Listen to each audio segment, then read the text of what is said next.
Ako ang sinisisi ng ate ko sa pag ng anak niya at ito ang nagpahirap sa amin ng husto hanggang sa, Dear Ate Vine, magbabahagi lang ako ng aking kwento. Tungkol ito sa aming magkapatid, tawagin niyo na lang ako sa pangalang Nora. At ang ate ko ay si Ate Lisa.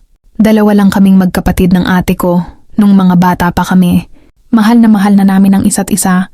Ang mama at papa ko ay lagi kaming tinuturuan kung paano namin pahalagahan ang isa't isa, kaya never pa kaming nag-away ni ate. Maalaga siya sa akin. At kung anong meron siya lagi niya akong binibigyan.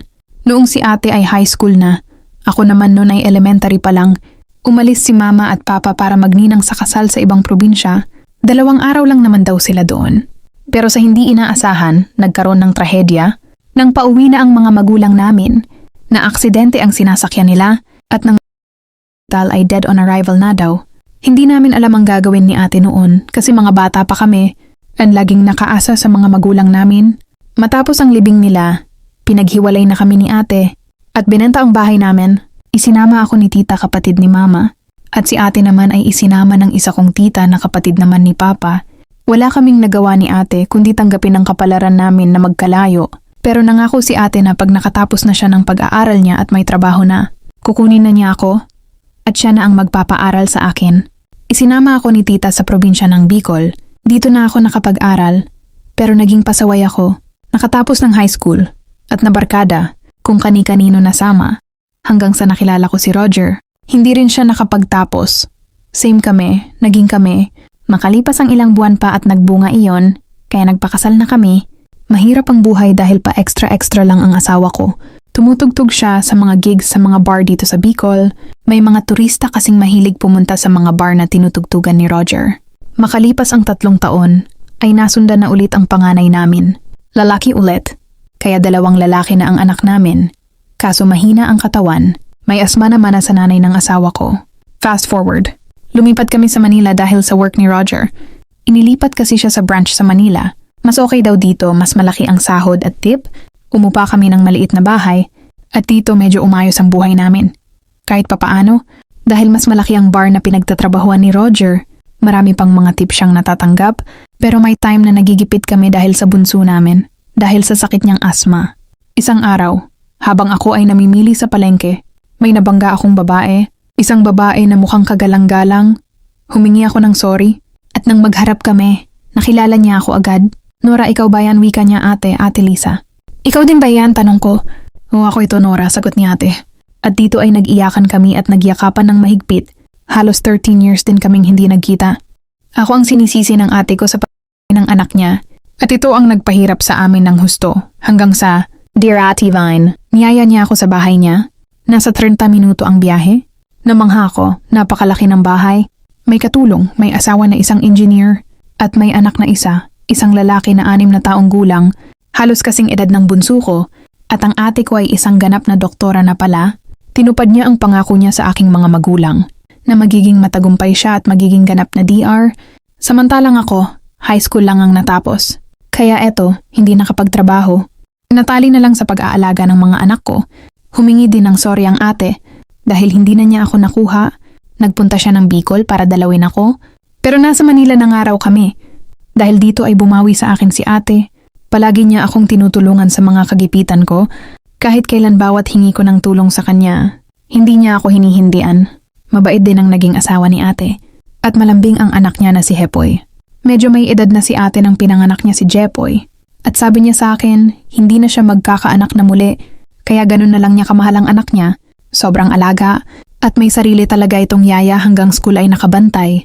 Para sa akin, wala nang sasaya pa sa pagkikita naming magkapatid.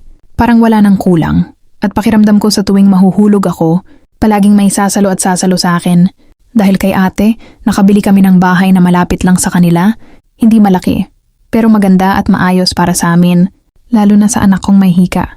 Isang araw, natapos na lang bigla ang pagiging magkapatid namin. Ang pagiging ate niya sa akin. Dahil sa isang accident na hindi ko naman inaasahan. Hindi nakaplanado. Pero nangyari, isang araw nag-day off ang yaya ng anak ni ate. Emergency daw. May work naman si ate at si kuya. Kaya nagpresenta ako na muna ang mag-aalaga. Sinabi ko na sa bahay muna siya. Sunduin na lang pagtapos na ang work nilang mag-asawa. Bago pumayag si ate, sobrang daming binilin. Alagaan mong mabuti ang anak ko. Malikot yan, wag mong papakainin ng marami. At yung mga non-healthy food, check mo time to time Ipagkakatiwala ko siya sa'yo. Please, alagaan mong mabuti ang anak ko. Hinatid ni ate at kuya ang pamangkin ko sa bahay. Naging masaya ang mga anak ko kasi may kalaro na sila. Time to time ko naman silang tinitignan sa kwarto. Pero nagpaalam sila na sa garden maglalaro. Pumayag naman ako. Hapon na yon, dinalhan ko pa nga sila ng merienda at sinabihan na maya-maya ay pumasok na sa bahay. Pagpasok ko, sinama ko na ang bunso ko dahil bawal mapagod at iinom na rin siya ng gamot niya. Naiwan ang panganay ko at ang pamangkin ko sa garden. Nakatapos na akong magluto ulit at dumating ang asawa ko. Tinatanong niya kung asan ang anak niya. Sinabi ko na nasa garden kasama ang pinsan nito. Pinuntahan niya at doon ko na lang nalaman na may nangyari dahil sa mga sigaw ng asawa ko. Nora, halika dito. Ang mga bata nalulunod sa pool. Agad akong napatakbo at nagtungo sa pool. Nakita ko na kinukuha na ng asawa ko ang anak ko at pamangkin ko sa tubig. Ako ang sinisisi ng ate ko sa pagkain ng anak niya. At ito ang nagpahirap sa amin ng husto. Hanggang sa, Dear Ate Vine, dinala namin agad sa ospital pero wala nang nagawa ang mga doktor. Agad kong tinawagan si ate. Dahil nasa ibang ospital siya naka-duty mga 2 oras pa bago siya dumating. Nang makita niya ang anak niya na wala ng buhay, halos gumuho ang mundo ni ate.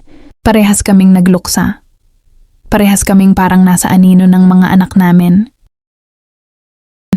Dito na nagbago ang lahat. Yung ate na bumabawi sa pagkukulang sa akin, yung ating mapagmahal, yung ating andyan sa lahat ng kagipitan namin. Biglang naglaho, galit na galit siya sa akin. Ako daw ang may kasalanan kung bakit nawala ang anak niya. Nangako daw ako na aalagaan ko ang anak niya. Pero bakit ganun ang nangyari? Aksidente naman ang lahat. Kung nawalan siya, nawalan din ako. Kung masakit sa kanya, masakit din sa akin.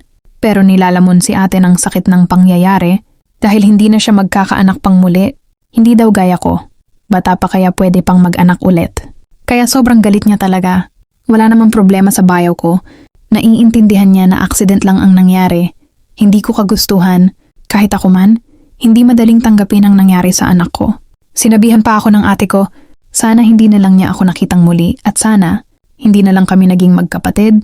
Pinuputol na rin niya ang ugnayan naming dalawa bilang magkapatid. Ganun katindi ang galit niya sa akin. Pabalik-balik ako sa bahay niya para humingi ng tawad.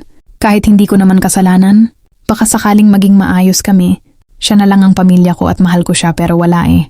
Makalipas ang 3 buwan, nabalitaan ko na lang na nagpunta silang mag-asawa sa Canada. Adun na raw maninirahan.